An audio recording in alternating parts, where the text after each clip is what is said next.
Por ejemplo, hemos dicho la encuesta. La encuesta es una técnica de recolección de datos. Pero el que va con una encuesta estructurada lleva ¿qué cosa? Un formulario. Es formulario, porque el cuestionario es otra técnica, cuestionario. Ambos tienen, la estructurada y el cuestionario tienen un formulario, o sea, una lista de preguntas.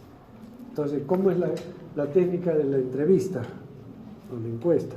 En la entrevista, que es estructurada, tiene un formulario, ¿no es cierto? Pero está presente. Entonces, si yo te hago una pregunta, a ver, por decir, ¿qué molestias has tenido durante los últimos 5 años? Entonces, tú dices, tengo dolor de cabeza, ya, muy bien. Entonces, yo tengo que repreguntarte, pero ¿ese dolor de cabeza era global o solamente la mitad? Entonces hay repreguntas, ¿te das cuenta? Mientras que por eso es una entrevista. O a veces la pregunta es muy compleja y la persona no entiende qué le están preguntando, ¿te das cuenta? Entonces para eso se hace entrevista para aclarar. Mientras que el cuestionario no. El cuestionario tú le mandas unas preguntas por correo. Eso es cuestionario. Le mandas por correo y él lee y contesta. Entonces la diferencia entre la entrevista y el cuestionario es que en la entrevista hay posibilidad de aclaración de la pregunta. En el cuestionario no. Ya está el formulario hecho y lo único que tengo que contestar. Si entendí la pregunta, bien. Si no, no. Ese es el problema. ¿Listo? No hay repregunta. Pero ambos tienen formularios. El formulario es esto. Esto es un formulario. El cuestionario, la entrevista, la encuesta, es una técnica. Es diferente. Entonces, para instrumentos de recolección de datos puede ser formularios, puede ser videos. Ahora se usa mucho el video. Equipos tecnológicos, ya ustedes saben, puede ser un tomógrafo, un electrocardiógrafo, etc. O equipos de medición, que miden, por ejemplo, temperatura, que miden presión arterial, etcétera, etcétera. O constantes en sangre. Todo lo que le llaman ¿cómo le llaman esto? Todos los análisis, bueno, acá no se usa el término, pero en otros países sí usan. Tiene su nombre, ahí me acuerdo. Bueno, pero todos los análisis, glucosa, creatinina, etcétera, etcétera, ¿no? Eso es tipos de medición. Bien, ahora entramos a lo que es investigación científica. Ya es más concreto.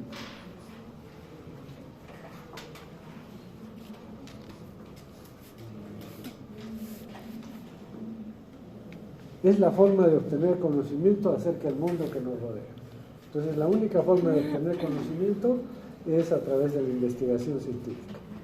Esta investigación científica tiene que ser lógica, que obedece a una lógica mental, racional y objetiva para plantear y resolver un problema de investigación. Entonces, como digo, el médico hace investigación científica todos los días. En otras palabras, utiliza el método científico para resolver sus problemas.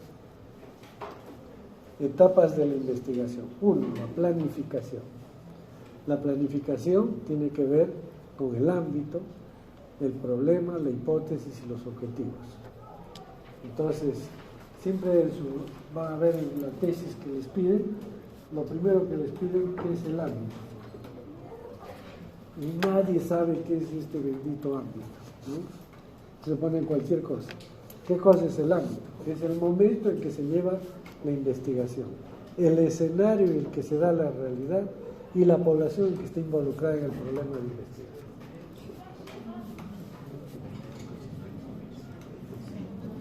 ¿Qué es eso? Tiempo, persona y lugar. Las 3 variables secundarias. Eso es el ámbito, ¿no? Tienen que detallar las tres variables epidemiológicas. ¿Tiempo?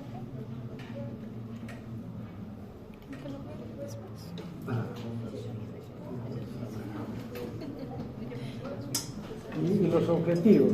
El problema y la hipótesis ya lo hemos mencionado, ¿no? Los objetivos. Objetivos. ¿Qué son objetivos?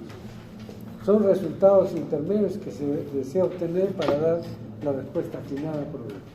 Entonces, generalmente un trabajo de investigación tiene un propósito. Y el propósito es, algunos lo llaman objetivo general, ¿no? Y luego tiene los objetivos específicos.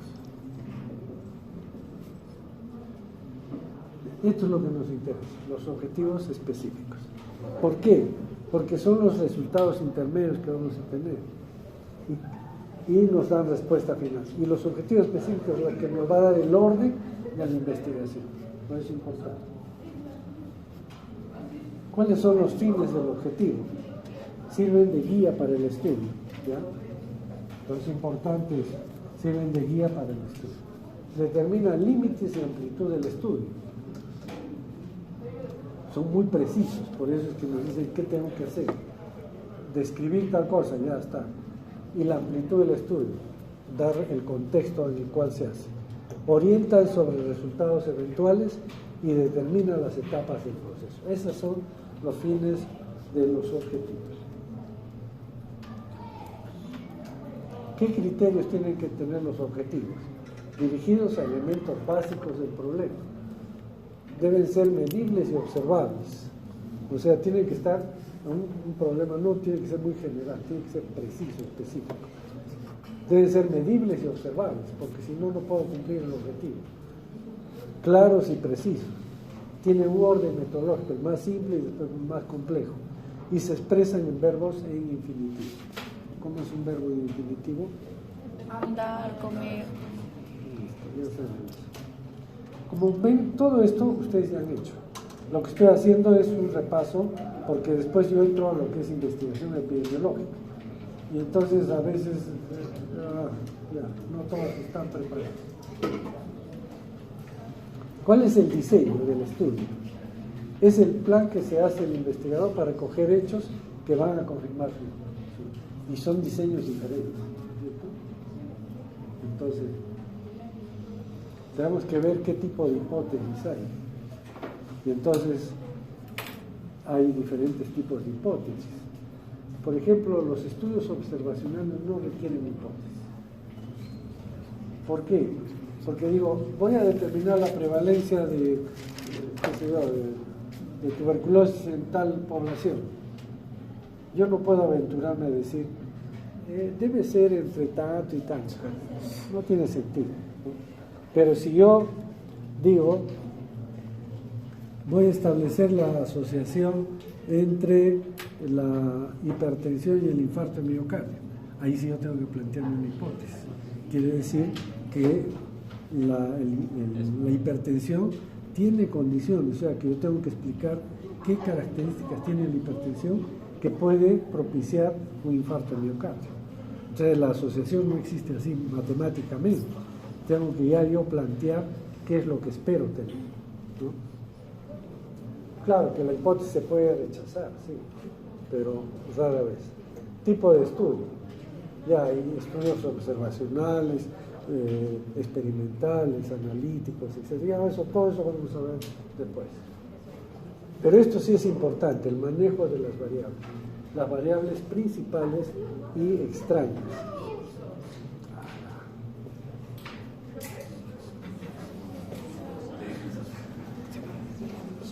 A ver, jóvenes, por favor, aquí estoy haciendo clases. Entonces tienen toda la universidad para conversar. ¿Ya? Por favor. Bien, entonces, el manejo de variables es importante. Principales y extrañas. Las principales son las que intervienen directamente en el problema. Pero, por ejemplo, ¿se acuerdan el color de los zapatos? Esas son variables extrañas que se meten al estudio y hay que eliminarlas. Así como esas hay otras que son menos obvias, pero que se meten en el estudio. Entonces, tengo que encontrar esas variables y eliminarlas. O sea, antes del estudio ya tengo que ver qué variables son extrañas y no debo tomarlas en cuenta. Pero durante el estudio también puedo eliminarlas mediante experimentos. Si es experimental, los estudios experimentales tienen la ventaja de poner todas las variables iguales, excepto la que yo voy a buscar, el efecto de la variable. Entonces, los estudios experimentales por eso son muy potentes, porque ya separan todas las variables extrañas. Y la otra es que ya hice el estudio y me aparecen variables extrañas. ¿Cómo hago para eliminarlas? Ahora existe fácil el sistema informático que me hace el estudio de el análisis multivariable. ¿Qué hace el análisis multivariable? Lo que va a hacer es que iguala todas las variables y solamente una al estudio. Pasa a la otra variable, las iguala todas y solo estudia esa. Entonces ya quedan todas las variables estudiadas sin intervención de las otras. ¿Me entienden? No. Por ejemplo, ya, por ejemplo, puede ser que el sexo influya, ¿sí? Entonces, de repente el sexo está influyendo en tal problema. Entonces, ¿qué hago? Fácil, estudio primero hombres por separado y mujeres por separado. Eso significa que yo voy a estudiar en los hombres, si se da la influencia, quiere decir que no es el sexo, porque se está dando en hombres y en mujeres. ¿Se entiende? Entonces eso lo hace matemáticamente y maneja pues muchas variables y mucha población. Entonces, que no se podría hacer manualmente. Eso ha aparecido últimamente. Los sujetos de estudio también tienen que estar en el diseño. ¿A quiénes vamos a estudiar? Vamos a estudiar una población, una muestra por conveniencia, una muestra probabilística, etcétera. ¿Y cuántos voy a estudiar? ¿No? El plan de rendir, todo esto es el diseño, tipo de hipótesis, tipo de estudio, manejo de variables. Aquí, en el manejo de variables también, aparte de eso, se hace la operacionalización de variables. ¿Qué es la operacionalización de variables? ¿Saben? No. ¿Les han enseñado? No. ¿Sí o no? Es una tablita que les piden en la tesis. Esta es la variable. Sexo, por ejemplo. Indicador. ¿Cuál es el indicador de sexo? ¿Cómo sé que eres mujer? Es obvio, dice. No, mire, yo tengo un amigo que se fue a estudiar al Brasil y regresó con su novia. Y después se dio cuenta que no era novia, sino novio. O sea, esto es interesante que sepas. O sea, el indicador yo lo elijo como investigador. Puede elegir un indicador que sea fácil, que sea barato, ya está, pero me puede dar problemas. Entonces, características sexuales externas, ya, pero me puedo equivocar, ¿no es cierto? Entonces pido no, ya, hormonas, que también con las hormonas, ya, pido cariotipo, ya. Entonces, pero ya me cuesta más, pero entonces de una gama de indicadores yo tengo que escoger cuál es el más factible y está al alcance de mis recursos. ¿Sí? Ya, entonces el indicador, cariotipo, porque puede ser también DNI, ¿no es cierto? Si el DNI dice. ¿Qué más? La unidad. ¿Cuál es la unidad? Masculino, femenino. Y la escala. ¿En qué escala está? Nominal. Y así para todas las variables. Entonces, todas las variables de estudio se hace la operacionalización. ¿Para qué? ¿Para qué va a ser? En primer lugar, para ver qué valores voy a obtener. En segundo lugar, cómo voy a buscar la información, o sea, qué indicador. Y finalmente, qué prueba estadística voy a hacer. Por eso es importante la operacionalización de variables. Bueno, los sujetos ya hemos dicho, ¿no? O sea, esto significa población de estudio, ¿no? Plan de recolección de datos. ¿Cómo voy a recolectar los datos? Voy a recolectar por una encuesta, una entrevista, una toma de muestras, etcétera, etcétera. Y el plan de análisis puede ser no estadístico, ¿sí? En algunas ciencias, en medicina casi todo es estadístico, ustedes han visto. Y entonces se hace el análisis estadístico. Pero acá yo tengo que detallar qué voy a hacer. Entonces a veces a mí me entregan tesis para revisar y ¿qué encuentro? Plan de análisis. Se usará el Excel.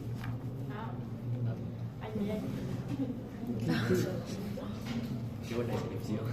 No me dice nada, ¿no es cierto? Entonces, ya, para eso yo les he enseñado. Entonces, si mis variables es una nominal y una continua, ¿qué utilizo? La Z o la T, ya, o el intervalo. Entonces, para las variables donde se asocie tal cosa, voy a usar tal cosa. Para las variables que son estas, utilizo tal cosa. Entonces ya sé en el proyecto qué es lo que voy a hacer. ¿Se dan cuenta? Ese es el elementos X y Y. Tipo de hipótesis y tipo de estudio. Por ejemplo, en los estudios descriptivos solo se hace la hipótesis no asociativa, o mejor, no hacer hipótesis. Son descriptivos, no tiene sentido. Nadie les va a decir que no hagan, ¿no? Puede hacerlo, pero no se ve bien hacer una hipótesis de un estudio descriptivo. Asociación sin relación de dependencia. Por ejemplo, yo encuentro una enfermedad y veo a quienes afecta, a quienes no afecta, hombres, niños, edades, etcétera. No quiere decir que porque afecta a más niños ese sea el factor que determina la enfermedad.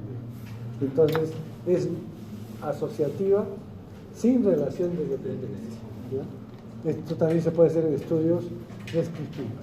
Y las asociativas con relación de dependencia sí son explicativas, porque una variable influye en la otra, está determinando la otra. Estudios explicativos. Esto ya más o menos les dije.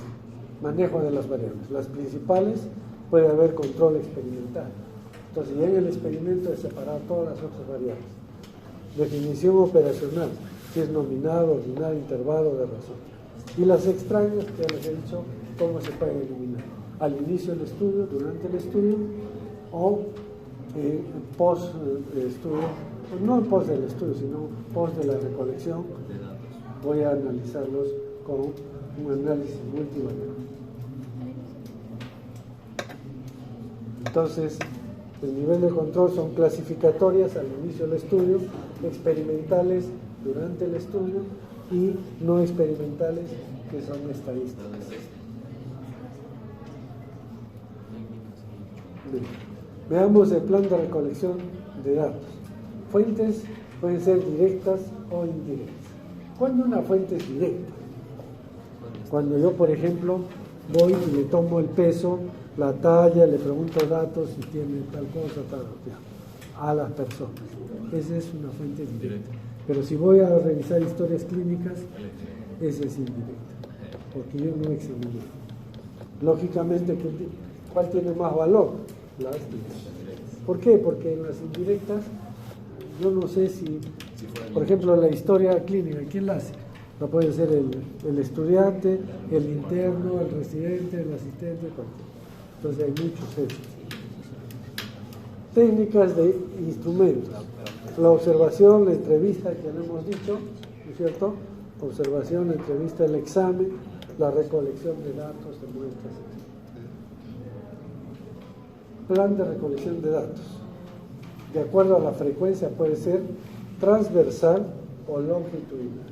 ¿Qué quiere decir? Que los datos los recolecto en un momento dado o a través de un periodo. Mucho cuidado porque puede ser transversal y no demora un año. Lo que pasa es que Transversal generalmente es cuando se hace una sola medición. Por ejemplo, yo quiero medir el nivel de glucosa de todos los estudiantes de Arequipa. Lo puedo hacer en un momentito, ¿no? Me va a demorar unos 2, 3, 4 semanas o más. Entonces, pero a cada uno solo le pedí una muestra. Entonces es transversal. Y longitudinal, ¿qué significa? Que lo he seguido a través del tiempo. Entonces he tenido que hacer Un seguimiento. 2 o más observaciones. ¿Se dan cuenta? La inicial y otra más, o otras y otras más. Entonces, eso es longitudinal. Esto ya lo hemos visto, que estamos hablando de un proceso salud-enfermedad, ¿no? La muerte para un lado y la salud para el otro. ¿Esto se acuerdan? Ya hicimos esto. Ya están acá los determinantes de la salud. Maduración, envejecimiento, herencia, sistemas internos, ¿se acuerdan?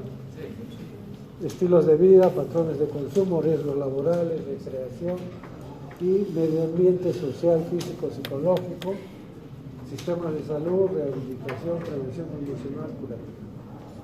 De eso ya lo hemos hecho. Se acabó.